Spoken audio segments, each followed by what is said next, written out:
Hello again, everybody. In this video we are gonna try and debunk some of these Martian spaceships. Now, I don't want to be a debunker. I'm not a debunker, but there is an easy way to show that some of the so-called spacecraft crashed UFOs on Mars are natural. There's a very easy way to show this, even if they're artificial looking, and I still haven't found anything on Mars that satisfies me personally as being artificial, made by aliens or anything. And in the last video I talked about this. This is the Giant's Causeway in Ireland. It's a beautiful place, and all this is quartz crystal, very pure quartz crystal that's been stacked. And it doesn't look like quartz, it's sort of been tinted, and the ancients thought this was built by giants because they look like bricks, but in fact they're just crystals. And they're stacked like Lego, and quartz crystal, it looks like a hexagon, and you just stack them together and you get bigger and bigger and bigger hexagons until they're on a planet scale, like I showed in the last video. Now, here we have one so-called Martian UFO, and if we look at that shape is suspicious. So let's look at that more closely. Let's draw a line on that. So if we fill in this,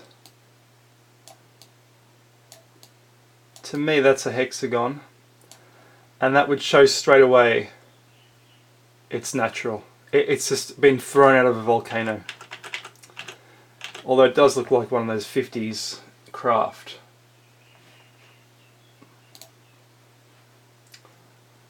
Number two is this thing. And this is the most incredible thing I've seen. You know, I thought, okay, finally, evidence. This is evidence that there's something artificial on Mars, and it's this thing here. And if you look at this, it looks like an entrance to something. It looks like it's made of metal. But then you look more closely and you look at the rocks. I mean, look at these things. All the rocks are the same color, so we can start to explain what's happening here. All the red stuff around is the surface, the sand, the eroded stuff, the oldest stuff that's been on the surface for longest. It's oxidized iron.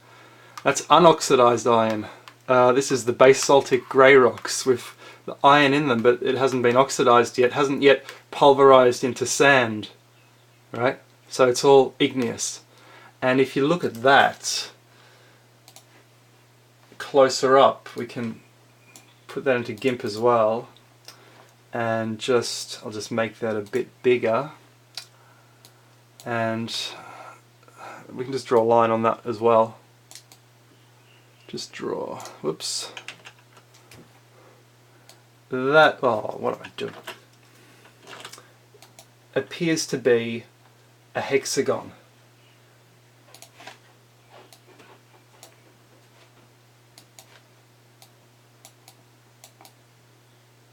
So I would say that's natural. Just because of that shape. And it appears to have a hatch here, like some sort of escape hatch.